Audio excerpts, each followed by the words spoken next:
Well, good afternoon, everyone. Thank you for coming. I guess we'll start off with I'll introduce a few of the folks that are up here first and foremost.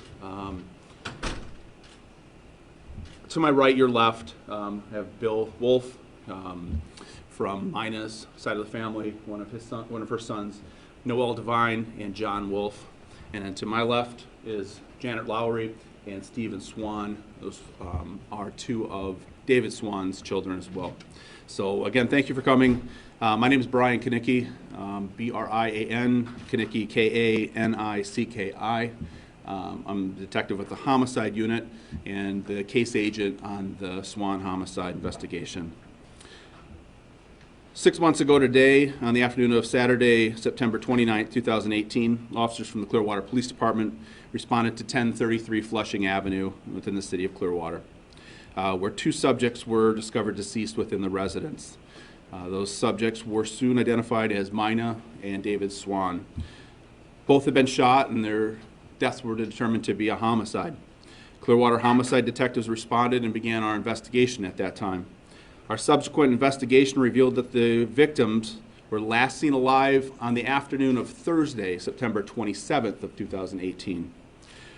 Our continued investigation suggests that this crime was specific to Mina and David Swan. It was not a random act. The Pinellas County Sheriff's Forensic Unit also responded to the scene and assisted with detectives processing the crime scene. During that process, nearly 200 pieces of evidence were collected. We have continued to work with our local partners with the Pinellas County Forensics Laboratory, our state partners with the Florida Department of Law Enforcement, and our federal partners with the FBI Forensic Laboratory in Quantico, Virginia, who have analyzed and continue to analyze various items of evidence that were collected that day. During the course of our investigation, detectives have interviewed over 100 people who were deemed to be a part of the family, friends, neighbors, business associates, contractors, and anybody else that was identified as having contact with the victims in the days, weeks, and months, and even years leading up to their murder. Investigators have collected hundreds of hours of surveillance video from throughout the area and that neighborhood specifically, and we have received dozens of tips which have all been followed up on and continue to be followed up on at this time. Actually, detectives were out again in the last week in further interviews with neighbors and citizens from that area. The fact pattern from this homicide has also been entered into the National VICAP, which is the Violent Criminal Apprehension Program managed by the FBI.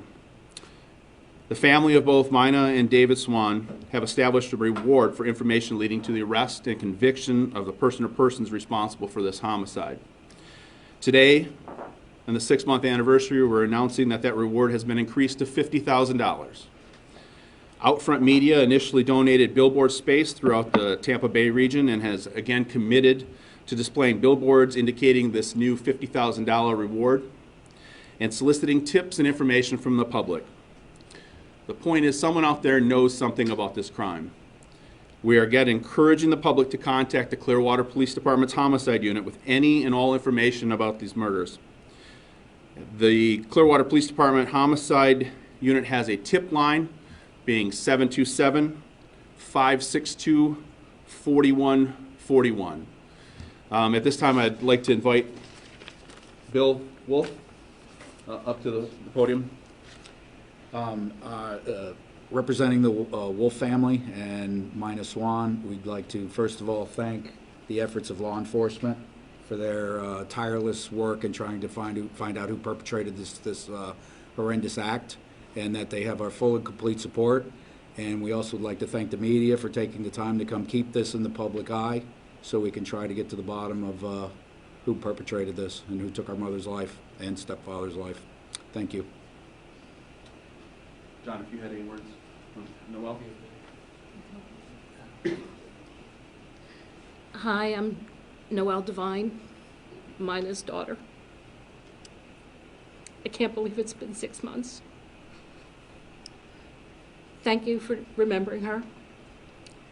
I also want to add my thanks to the tremendous efforts on behalf of everyone who has worked hard to try to find out what's happened to my mother and to David Swan. It's extremely important to us as a family. We have kids. We have grandkids. They were her family. She loved them dearly. There's nothing more difficult than trying to explain to a child what happened. It's hard enough for us as adults to handle this. I can't imagine the tough conversations we've had to have, how those continue over the years. So we are looking very, very much for answers. We know that there's answers out there. We know that. We know someone out there knows something, and I hope they'll share that information. It's extremely important to us. We wanted the reward out there as a reminder that Mom was loved and very much missed.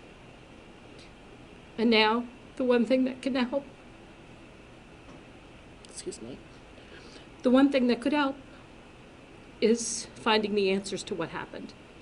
So please, if anyone knows something, if anyone hears anything, if they've seen anything, please call the tip line. It's very important. Don't hold back. We would really love to find the answers in this case. We would like to have our peace. Thank you. And Janet, you. Hi, my name is Janet Lowry. I'm one of David Swan's daughters. The Swan family would also like to thank the Clearwater Police Department for their ongoing work on this case. We would also like to thank the people of Clearwater and the greater Tampa area for the tips they've already provided to police. And a big thank you to Outfront Media for their donation of billboard space. The strain of Dad's and Mina's deaths is enormous. There are 7 children from 2 completely different families, all grieving in different ways. We are all struggling with the unknown, and our minds never rest in trying to remember anything that may help the police. Mina's son is battling terminal cancer, and our prayers are with John daily. As for the Swans, we all live out of state with full-time jobs and are trying the best we can to focus on our daily work, tormented by the strain of the unknown and the challenge of being so far away. Some of us still have children at home, which requires a different level of focus still. There are many young great-grandchildren who are frankly a bit freaked out that there's a murderer out on the streets, and they worry about their own safety. 2 months before we lost Dad and Mina, our mother moved into memory care for advancing Alzheimer's. So in essence, we lost 3 parents at the same time. Part of the mourning process, at least for me, is to also take the time to celebrate the time you did have with your loved one and the contribution they made to your life. For Dad and Mina both, I believe they affected the lives of many more people than just their families, and we can only emulate their optimism and compassion. It is my personal opinion that someone out there knows who did this, and with today's increased reward, I have a message to that person.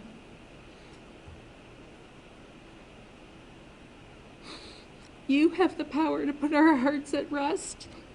You have the power to stop the emotional roller coaster of fear in our young children. You have the power to stop someone from committing more murders. Please make a phone call, take the reward, and use the money to change your life. Thank you.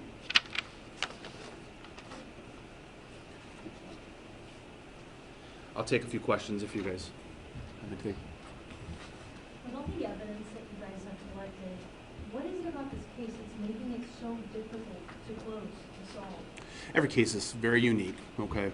And this just happens to be one of those that we do have an enormous amount of evidence that we are continuing to utilize our resources that we have available. We have so many people involved. Janet spoke about having 7 siblings in his family. We have an enormous neighborhood. We have a lot of pieces of evidence that we're just still going through. And like some homicides, it just takes that little piece of information to pull this all together. And we're really soliciting the public for that information at this time.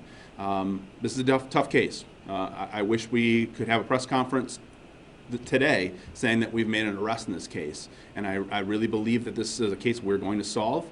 But I think we're just that one piece of evidence and that one piece of information or tip away from doing that. Chief Slaughter has said several times that the neighborhood doesn't need to be concerned. You still have that idea that the people here can live their lives without worrying about a killer walking around?